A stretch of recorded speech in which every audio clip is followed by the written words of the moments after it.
esteemed speakers on the dais, all the participants who have come to attend this summit, a very warm welcome to all of you. So from morning we have already heard from the leaders in the field of manufacturing, investment, innovation and trade. I will be speaking to you. Government e-Marketplace is the organization which I represent. As I was telling, this is an organization in the Department of Commerce in Government of India. Some of you who are here may be already aware of Government e-Marketplace and may be already partnering with the Government e-Marketplace. I will briefly speak about what exactly Government e-Marketplace is and what Government e-Marketplace is doing to transform the public procurement landscape in the country, and what are the areas where the innovative things which we are going to bring in the future procurement. So we all know that public procurement is a very important aspect of any country. In India, World Bank has estimated that about 20% of the GDP is the value of public procurement that happens in the entire country. Central government, PSU, state governments all put together, which will translate to almost about 28 to 30 lakh crore per year. So this is the macro picture. And this public procurement happens through various modes. We all know that, through a tendering system, bidding system, or quotation system, or direct purchase system. And in our country, since independence, for 70 odd years, we had 2-3 major systems. One was spearheaded by an organization called DGSND, Direct General of Supplies and Disposal. And they were having something called rate contract system, which was also adopted by almost all the state governments, public sector undertakings in the country. Similarly, there was many innovative systems of tendering, and many states, including Andhra Pradesh, was first state to come out with e-tendering system. We have e-tendering portals and all. Now in 2016, Government of India has come out with a proposal based on the recommendation given by a group of secretaries to the Prime Minister, that the existing public procurement landscape in the country was identified to be very, inefficient and having a lot of, problems, including number one, inefficiency, lack of transparency, lot of allegations about collusion, lot of allegations about nepotism, and also huge loss to the public exchequer by way of high cost or low quality of products, and of course corruption and other things were all there. So government decided to look into other possibilities. And 2016, you all know that is the time when the entire digital revolution or the e-commerce marketplaces started operating in our country also. About 2-3 years back, we all know that how the Flipkart, Snapdeals, Amazons of the world have actually come into existence and changed the entire, retail sector. To make use of the evolving digital technology and also to reform the existing public procurement system in the country, government decided to experiment on it. Can we also have a similar e-commerce platform through which all the public procurements can be done? Public procurement is nothing but whatever government procures.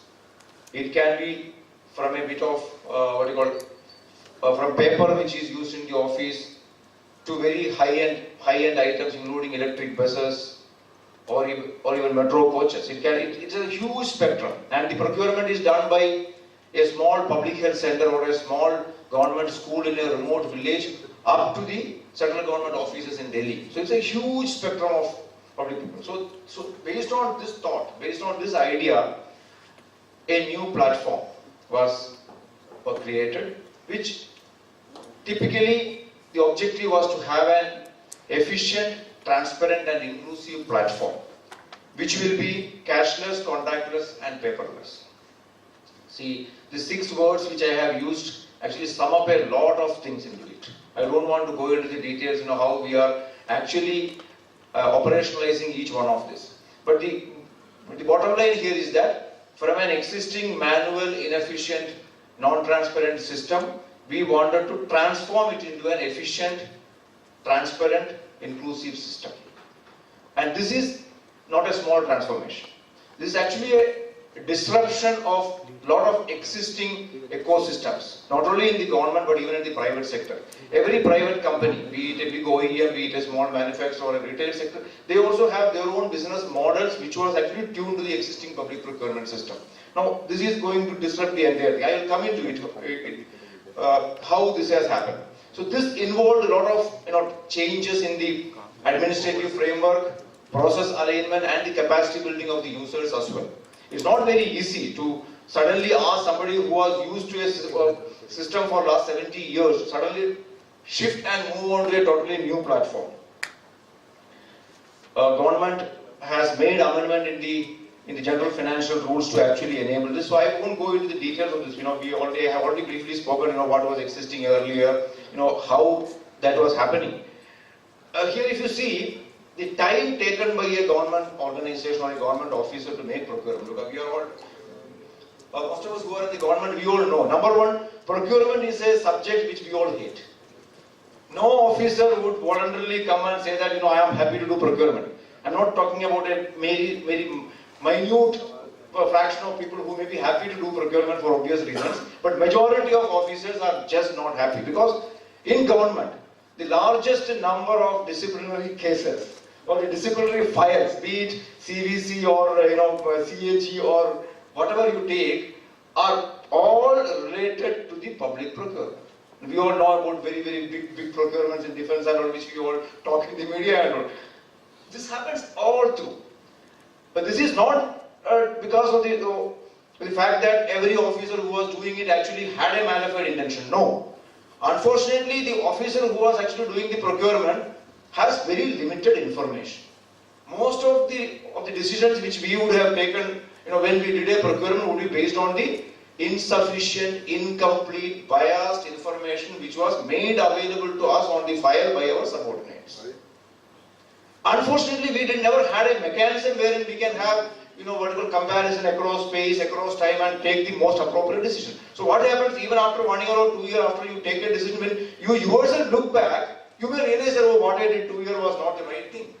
But then, at hindsight, everything will look totally different. Now, that was the system where we had. Now, where are we moving to? That's what I'm coming to tell you. And of course, in the DGSP system, how much time it used to take just to create a bid document. We all call it RFP document. Just to create an RFP document for a big procurement, we would take months together. We will first appoint an agency to prepare the RFP document. We will first call for an expression of interest. Some consultant will come with the expertise and then prepare the RFP document for us. The RFP document running into thousands of pages will be sent to the finance, into the legal departments, into the IT department for their vetting approval. It used to take months to. We know about cases, for purchasing one air conditioner in an office, it takes about 1 year time.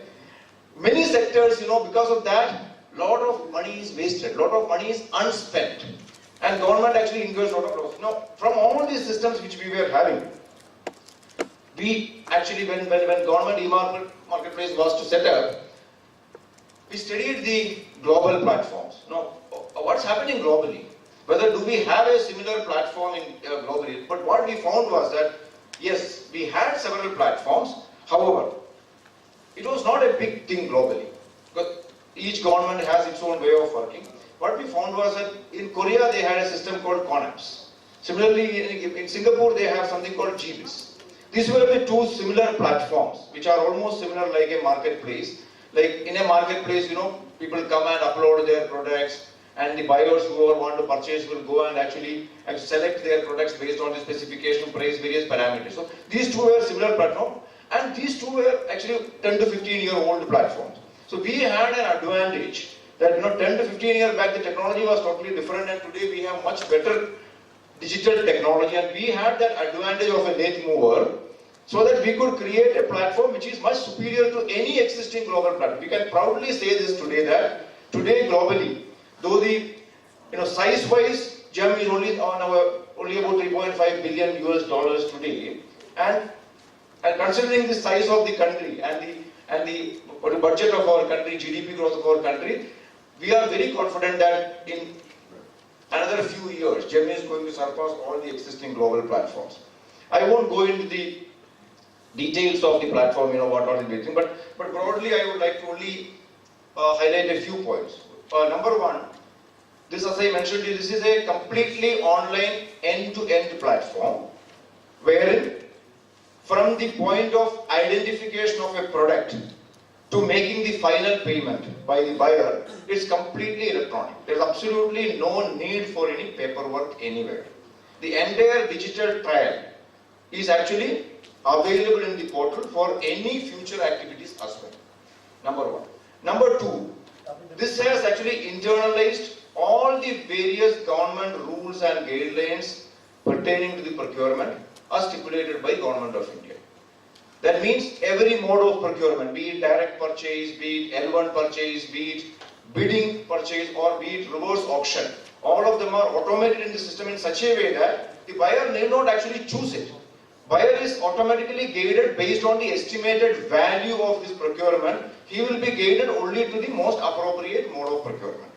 Number three, and this is very, very critical for the manufacturers who are sitting here.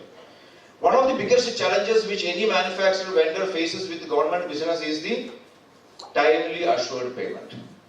There is absolutely no guarantee. See, getting business from government is one challenge, but a bigger challenge is to get the payment for whatever you have delivered to the government. Everybody appreciates this. Payment kab aayega? Only God knows. We know about so many issues. When the officer who did the procurement get transferred and a new person comes, he will have no interest to pay the old bills. When the financial year changes, the budget gets lapsed. And absolutely no guarantee. Now, this is one of the mandates which we are actually working on. Timely assured payment to the vendor. Because of that, what is that government is going to gain? Because if a buyer knows that I have to wait for 1 year to get my payment, he is going to jack up his cost price to take care of all those things. Now, if he is assured of a timely payment, absolutely he is going to get more business by reducing his price. This is the biggest efficiency that we are actually bringing in. Then there are a lot of other modern tools which, because of lack of time, I won't be actually going into it. One thing which I want to just highlight is that this is a totally, free platform. There's absolutely no registration fee, absolutely no pre-verification or pre-scrutiny for any buyer, any vendor in the country, any seller in the country to come register and list his product. Absolutely barrier-free, seamless thing. No manual verifications, no physical verifications, no submission of any physical documents. It's all done through the domain databases in the country.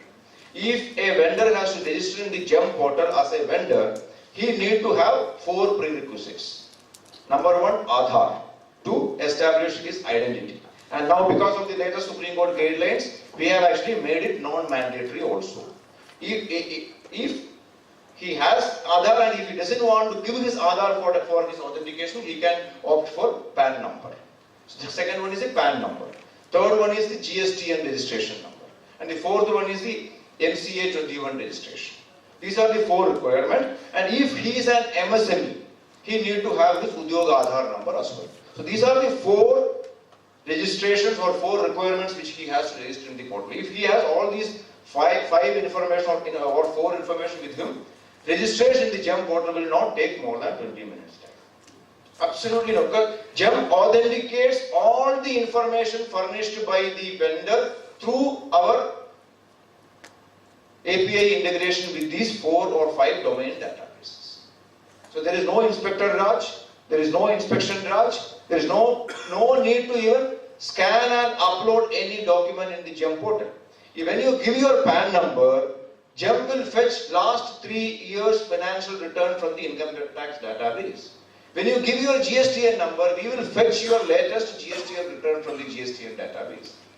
When you give your MCA number and give the DIN number of one of your director board members, we fetch your entire credentials from the MCA21 database. Absolutely. If there are any mismatch in those things, you will not be able to register. That's it. Now, this makes the life of the vendor so easy. Now, coming into the, where we stand today, I would briefly like to mention that in 2016, this was started as a small pilot project with a few products and a single service. In last 2 years span, actually from 2016 to 17, it was basically a pilot stage where we were also, but in government it never existed.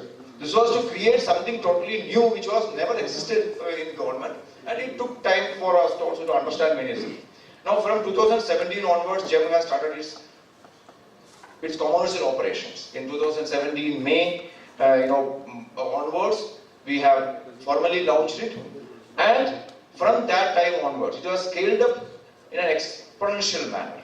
And today we have done more than 25,000 crore transactions through the GEM portal, with more than about 2.25 lakh vendors registered in the portal and around 35,000 government organizations, government departments, ministries, PSUs buying through GEM portal.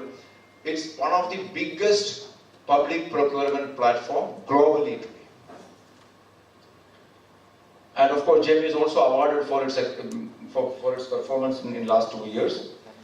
And this is to show you that how the adoption of this platform has happened all over the country. As I mentioned to you, this is a Government of India platform, national government platform, and government financial rules makes it mandatory for all central government departments to mandatorily procure through GEM. However, India being a federal country, state governments have option whether to come onto this platform or not. If you see this map, 29 states and union territories have signed memorandum of understanding with government e-marketplace to adopt the government financial rules into their procurement systems and procure through GEM. And the remaining 7 states and union territories, though they have not signed the MOU, they are also procuring through the GEM portal. Signing an MOU is not mandatory for procuring through GEM portal. However, once you sign the MOU, you have to align your procurement guide, your financial rules, your procurement rules, your store rules in tune with the Government of India system. That's the only difference in that. So this is one thing we have done. And also in that slide, you would have seen that we have MOUs with large number of government and non-government entities. Number one, with the financial institutions. Timely payment, as I mentioned to you, is one of the requirements. How can we ensure timely payments? If this can be ensured only if we have an integrated payment system. In the case of central government, we have PFMS system, which is a completely integrated payment system. However, with the state governments and PSUs, many of them don't have an integrated payment system. Our MOUs with the banks, we have developed an online payment integration system called GEM Pool Account.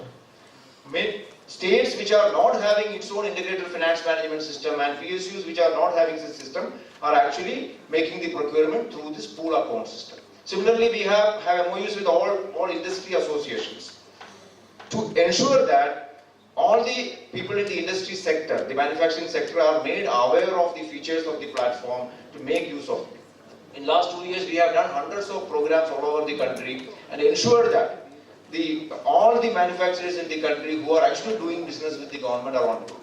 I think the slides are not coming, but I'll also briefly mention some of the functionalities which were not existing earlier, be it for the buyer or for the seller.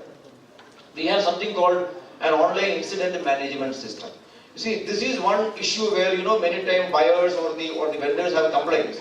Once you do business with the government, buyers complain that if there are any complaints like a poor quality of product, a delayed delivery, or the future maintenances and other services, they are not responding. Similarly, vendors complain that hamara payment timely nahi mila. Though we have an assured payment system, many times payment delays can happen, many other issues can happen. For this, we have an online incident management system wherein the buyer and seller through their dashboard can create the incident. There is not even a need to send an email to anybody in GEM or anywhere else. Through that incident management module, which is actually published in the portal, you create your incident, you get it escalated and get the redressal also. Based on this, if the complaints are found to be genuine and proven, we actually take action against both buyers and vendors. vendors get watchlisted, shortlisted, blacklisted or suspended depending upon the severity of the complaint. Similarly, buyers, what is the action we take? Buyers are all government department. What is the action that we can take? We will stop them from making procurement through GEM portal if there are huge payment delays.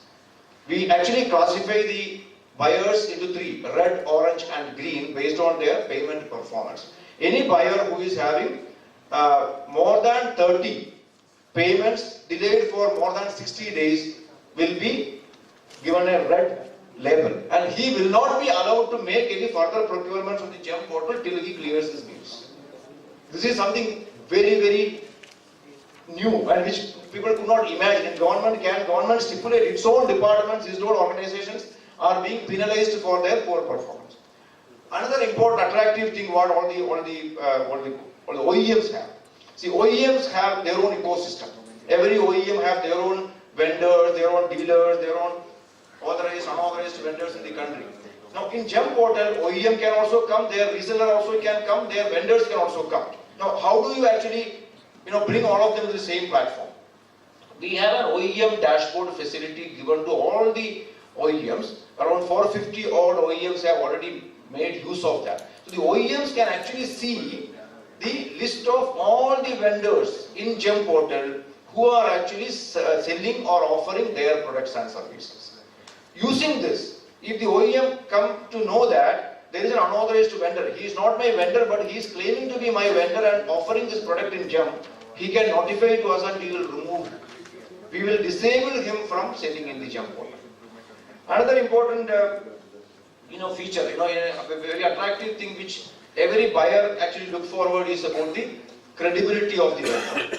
What is his performance and what is his track record? Is he a genuine operator or is he just a fly-by-night operator? How do you guarantee this? We have 2-3 mechanisms for it. One thing I have told you that all our verifications are done through the domain database. This will itself eliminate the possibility of fraud and all.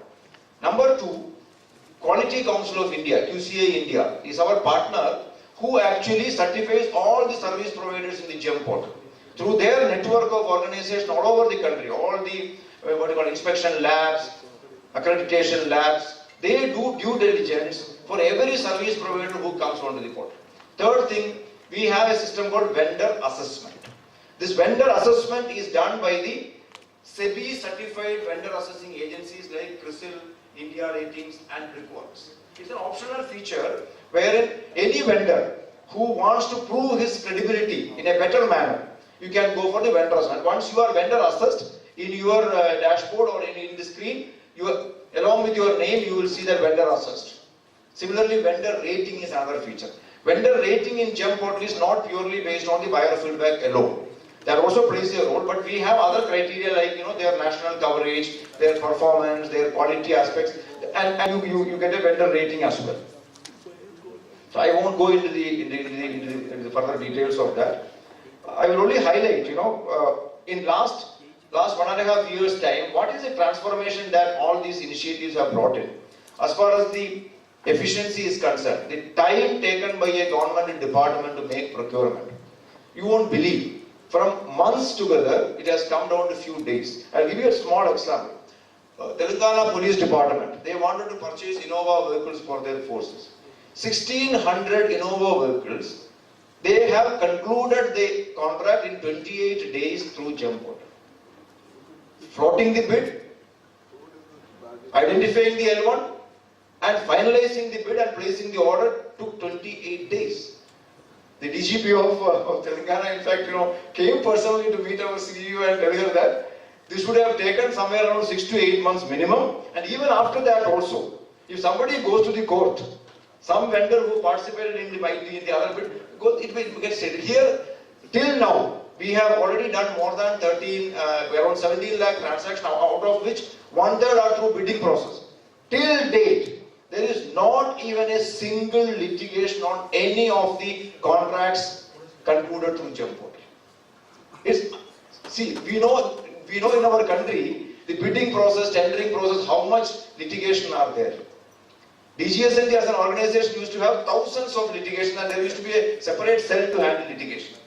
We are proud to say that Till date, GEM has not had even a single litigation.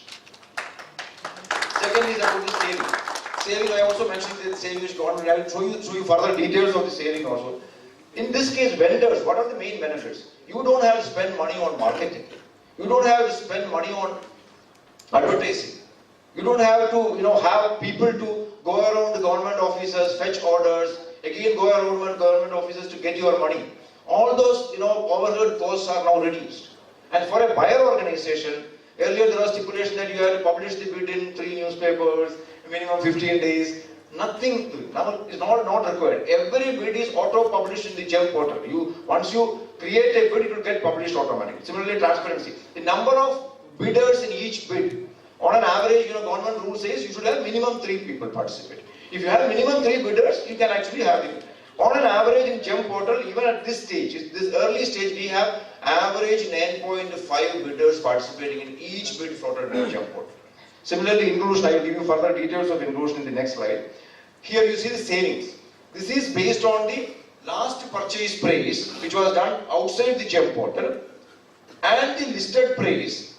We compare when the actual procurement was done based on the cart price and based on the last purchase price, what is the saving that various departments have got. This is the actual figure from the procurement transaction, about that 28,000 crore transaction figure. If you see, 31% is the average saving in the cost. Just imagine, 31% is the money which the exchequer has saved. This is the money which the exchequer can actually use for other purposes.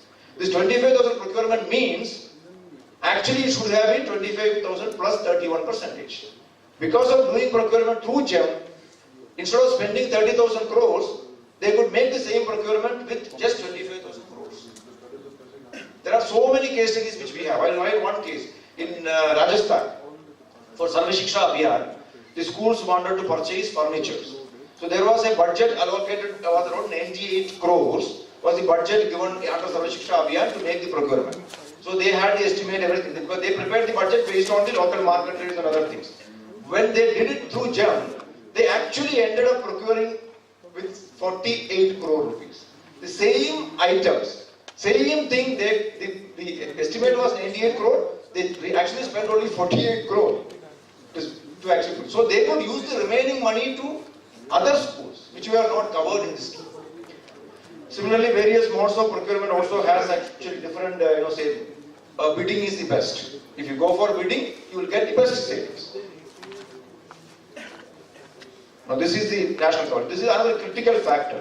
Now, earlier in the public procurement, in the DGST procurement, we had vendors coming from only very few clusters. From Delhi, Mumbai, maybe Punjab. There are 3-4 major urban clusters. All the tenders used to be from there only. All the suppliers. Today, across the country, if you see, there are vendors in GEM portal who are from Jammu and Kashmir and supplying the products to Andaman and Nicobar. And vice versa. This was just not possible in a manual system. In an electronic system, space doesn't matter, place doesn't matter, geography doesn't matter. Similarly, MSMEs. In this slide, I will give you the final breakup of that. Now, there is a government act which says that 20% of the procurement should be done from MSME. Now it has become 25%. In Government of India, till date, there is absolutely no mechanism to check whether this is happening or not. The MSME ministry, if you ask, they will say we purely go by the quarterly report submitted by every PSU and ministry. We just combine it and say that it is done. But is it true or not? Today in the GEM portal, the Secretary MSME can view in his dashboard the procurement done by every department in the country and how much of it is actually done from the MSME. How much of it is done from the women MSME? How much of it is done from the SC/ST MSME? And this is the figures which I am giving. This is the figure from March 31st figure. So we see that almost 30% of the procurement has happened from the MSMEs. When we mandated 25% in GEM, actually much more than that is happening through the MSME. Similarly, startups. Startups have a big challenge. How to sell their products to government was a big challenge for them. Just 2 days back only we had a conference in Vigyan Bhavan also. Already around 1500 startups who are registered with the Startup India in the APP are registered in the GEM portal and have got business. Here it is indicated 187, but the latest figure is around 248 crores. Similarly, SC/ST, MSMEs and women entrepreneurs. These are the sectors. This is to ensure inclusion in the entire platform. This is one of our mandates. Ensure that the fruits of public procurement or the economic benefits which are accruing has to go to every sector in the society, not just for some big OEMs, big manufacturing houses.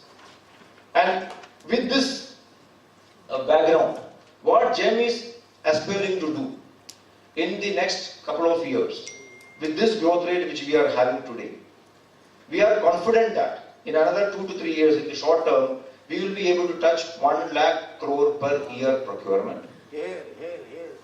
And in the long term perspective, around 7 to 8 lakh crore. This will translate to almost about 5% of the GDP of the country. This is where we are actually aiming at. And this is going to give huge savings to the government, as you have seen here.